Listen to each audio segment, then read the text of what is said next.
Buenas tardes a todos los presentes. Me presento, mi nombre es Andrés Camilo Barros Bueno, ingeniero civil, especialista de la Maestría en Ingeniería Civil de Gerencia de Proyectos de los Andes, con énfasis en gerencia de proyectos de infraestructura. Todos sabemos la importancia que es que un país genere empleos, que genere valor, que genere movimientos en la economía, y el primer factor de esto es la construcción. Los proyectos de infraestructura son los más importantes, por lo que acabo de mencionar. Son los principales generadores e impulsadores y desarrolladores de países.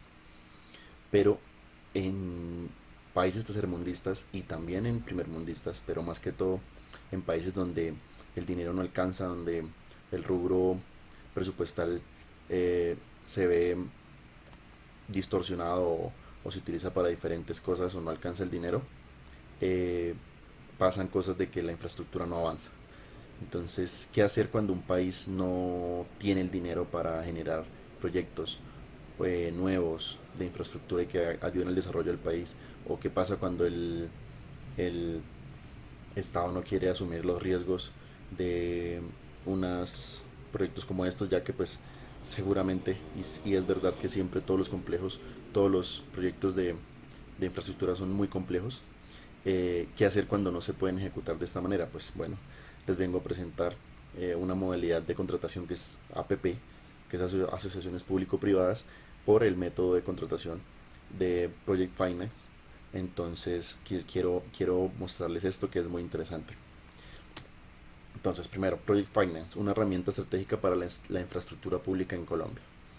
¿Qué es Project Finance? Es un mecanismo de financiación estructurado que permite financiar grandes proyectos de infraestructura normalmente, donde flujos de caja futuros generados por el proyecto son una fuente principal para repagar la deuda y generar retorno de las inversionistas. Entonces, ¿qué pasa? El mismo proyecto genera sus ingresos para poder pagar esta deuda.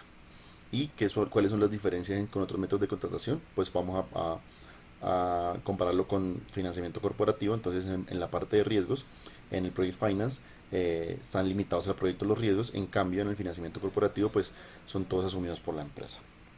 El tema de garantías están basadas en activos del proyecto, o sea que el mismo proyecto genera los activos. En cambio, en el financiamiento corporativo es respaldada por el balance general de la empresa.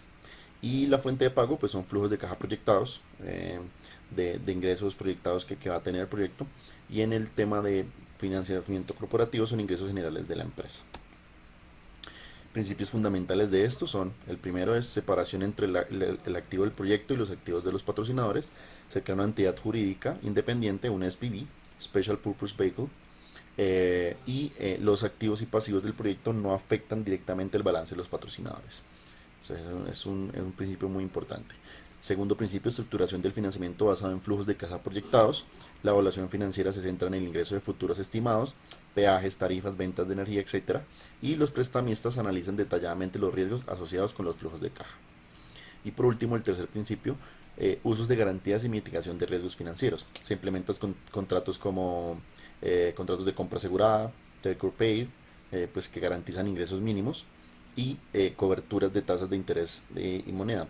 Protegen frente a fluctuaciones económicas, como se emplea en países que a veces normalmente tienen fluctuaciones y no tienen la misma moneda, pues por ejemplo que el dólar, que es una moneda bastante arraigada y bastante, por decirlo de alguna manera, buena para invertir, pues entonces se hacen coberturas de tasas de intereses y se contratan seguros para riesgos específicos como construcción, operación o desastres naturales. Relevancia de Project Finance en Colombia. Entonces, primero, la necesidad crítica de infraestructura. Sabemos que en Colombia tenemos falencia en este sentido, y pues es importante que necesitamos nosotros esto para el desarrollo del país. ¿Qué pasa? Hay brechas importantes en transporte, energía, conectividad, que es lo que sabemos, aunque se han generado líneas 4G pero, y 5G, pero sabemos que tenemos brechas importantes ahí, y proyectos complejos que requieren altas inversiones iniciales, que a veces no hay dinero para esto, difíciles de asumir solo con recursos públicos. 2. Atractivo para inversionistas privados. Al separar los riesgos y estructurar garantías claras, los proyectos son más seguros y atractivos para capital nacional e internacional. Son proyectos que, como es una inversión y está, entre comillas, por decirlo de alguna manera, asegurado el retorno, entonces es muy atractivo para inversionistas privados. Tercero, proyectos de éxito, que son proyectos 4G y 5G, en los cuales en Colombia tenemos más de 30 concesiones para autopistas financiadas por Project Finance y aumento de conectividad y reducción de tiempos de transporte, que siempre es lo que generan estos proyectos. Por último, tenemos mitigación de riesgos macroeconómicos y políticos. El Project Finance distribuye riesgos entre las partes interesadas, incluyendo contratistas, aseguradoras y bancos. Lo bueno de esto es que los riesgos son distribuidos y facilita mecanismos de arbitraje y garantías para cambios políticos o regulatorios. Entonces vamos a hablarles de un proyecto que está muy galardonado y que ha sido de muy buen ejemplo para cómo se efectúa un Project Finance, que es la Conexión Pacífico 1, proyecto 4G en Colombia. Entonces, ¿cuál es este proyecto? Pues es es uno de los proyectos de infraestructura vial que impulsa el gobierno nacional, considerado como uno de los más ambiciosos y complejos. Comprende el diseño, construcción, mantenimiento y operación de una vía doble calzada que se construye en el suroeste antioqueño. Esta, junto con los proyectos de Conexión Pacífico 2 y 3, hacen parte de las denominadas autopistas de cuarta generación. Entonces, resumen del proyecto, es de inversión, el total del proyecto fue de 4 millones, es una APP, tiene una duración, bueno, APP de tipo de contrato DFBO and M, que es diseño, financiamiento, construcción, operación y mantenimiento, que dura 25 años. Y pues hablando más del proyecto, pues vemos aquí la planta general del proyecto, una longitud total de 50,2 kilómetros, en los cuales 32,2 kilómetros son de construcción de vías nuevas y 18 kilómetros son de operación y mantenimiento. Entonces vemos que es de 50,2 kilómetros total de obra, hay dos túneles dobles, 67 puentes, además de 3 intercambios viales de desnivel en Camilo C, que es acá, Titiribí, que es este, y Sinifaná, que es este de acá. La obra se divide en 4 unidades funcionales o tramos que se constituyen así. Unidad funcional 1, que es este tramo que vemos acá, en la conexión del Pacífico 2, que es este rojo de acá. Unidad funcional 2, que es este tramo completo hasta acá. Unidad funcional 3, que es el túnel de Amagá, es este verde que tenemos acá.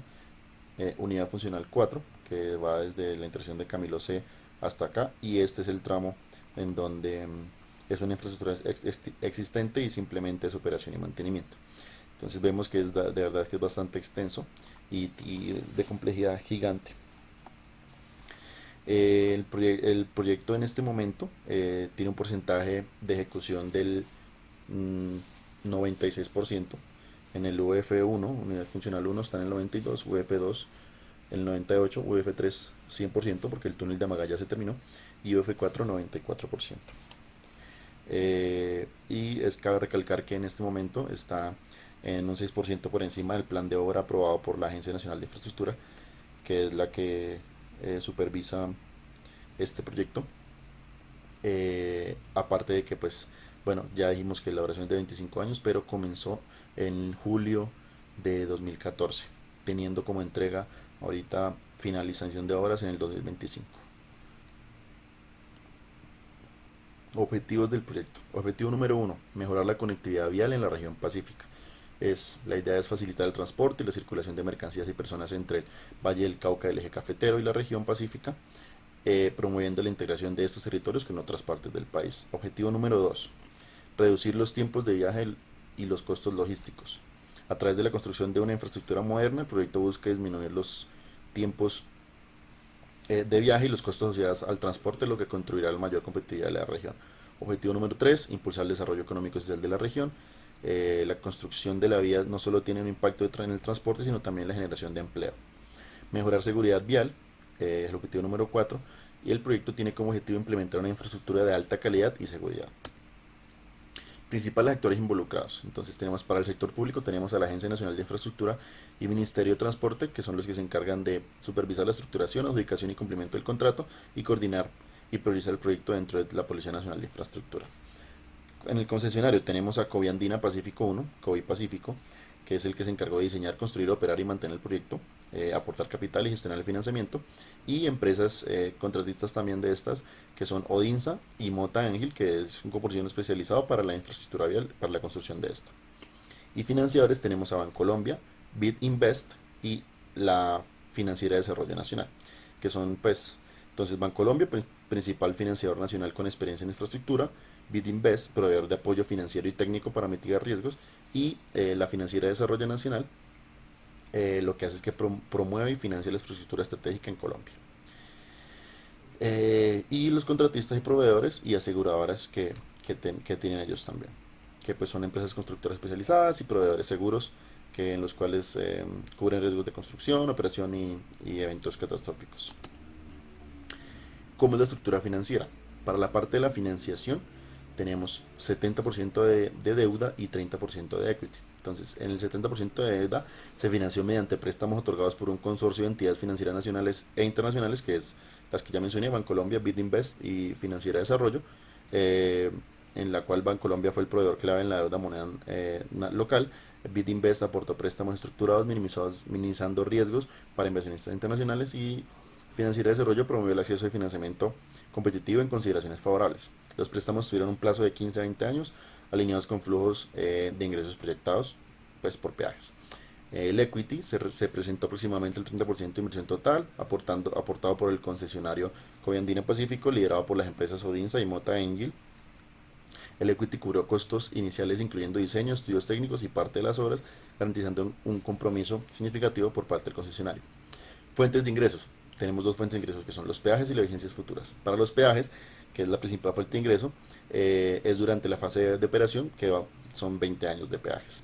La tarifa del peaje son reguladas y ajustadas periódicamente por la inflación, y los ingresos se proyectaron basados en estudios de tráfico vehicular que consideraron el aumento progresivo del uso de la vía.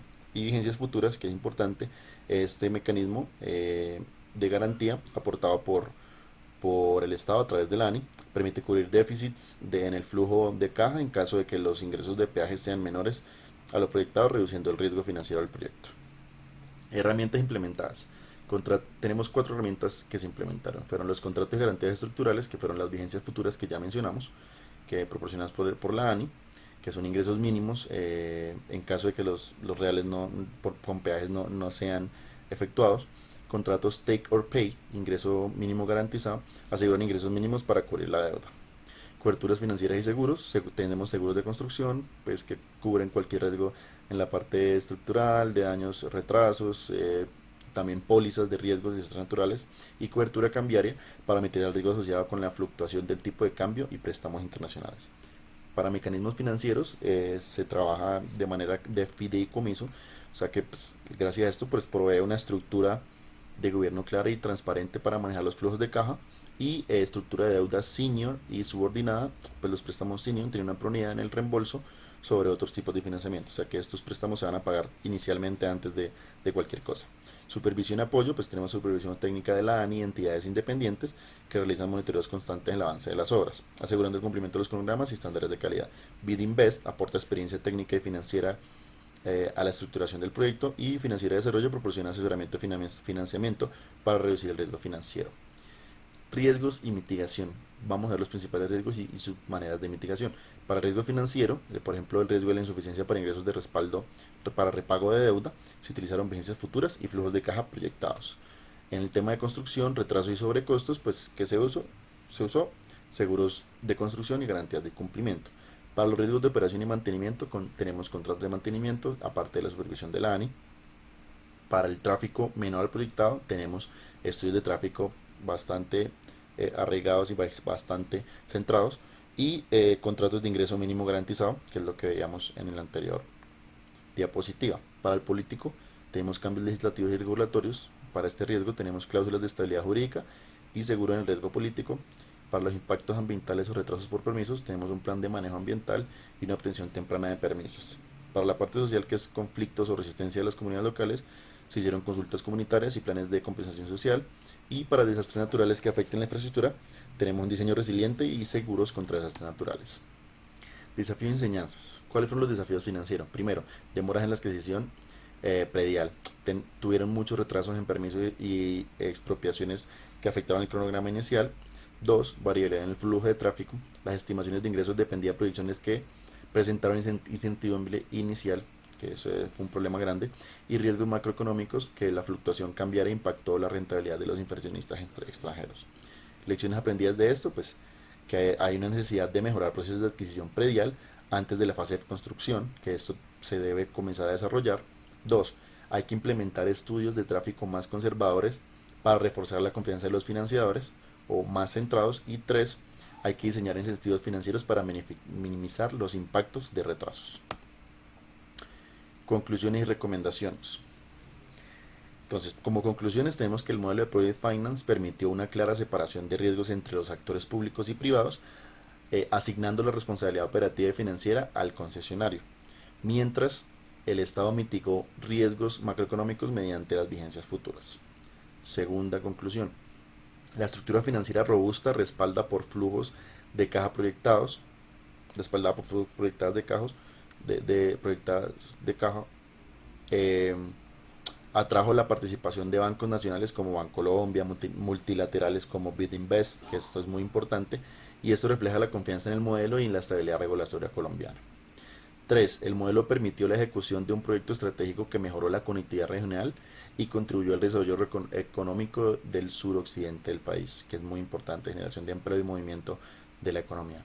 Y 4. A pesar de su éxito, el proyecto enfrentó desafíos relacionados con fluctuaciones en los costos de construcción y riesgos asociados al tráfico vehicular proyectado, subrayando la importancia de una planificación aún más rigurosa. Y como recomendaciones, yo como especialista tengo 5 muy importantes, las cuales la primera, hay que realizar estudios más detallados sobre el tráfico, costos y riesgos operativos para reducir la dependencia de vigencias futuras y garantizar ingresos sostenibles. 2. Hay que implementar sistemas digitales avanzados para monitorear los avances en tiempo real, tanto en construcción como operación. Esto es muy importante ya que pues la gerencia, cuando uno no se da cuenta de alguna cosa o le llega la información tarde, es pérdida de valor, pérdida de dinero, pérdida de tiempo. Entonces es importante poder utilizar y monitorear los avances en tiempo real para poder tener una acción temprana para cualquier eventualidad. Por tercera recomendación, tenemos que explorar alternativas como concesiones comerciales, ingresos por publicidad en áreas de servicio y modelos de value capture para complementar los ingresos por peajes. De esta manera no tenemos que poner de pronto a veces vigencias futuras o lo demás, sino podemos buscar otras maneras que sea autosostenible el mismo proyecto. Como cuarta recomendación, es importante incorporar instrumentos financieros innovadores como green bonds o bonos de impacto social para atraer financiamiento adicional alineado con objetivos de sostenibilidad.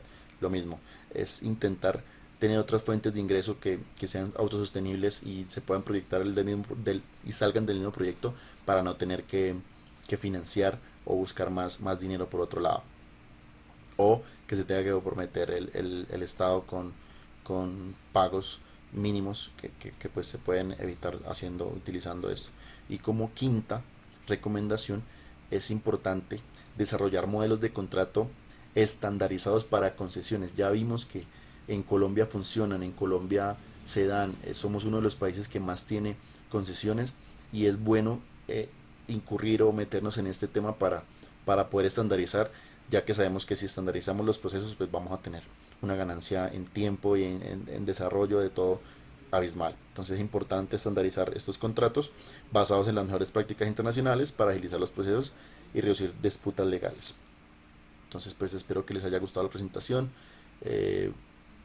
Estoy muy feliz de haberles podido dar esta charla y espero que sea de mucho provecho para ustedes. Muchas gracias.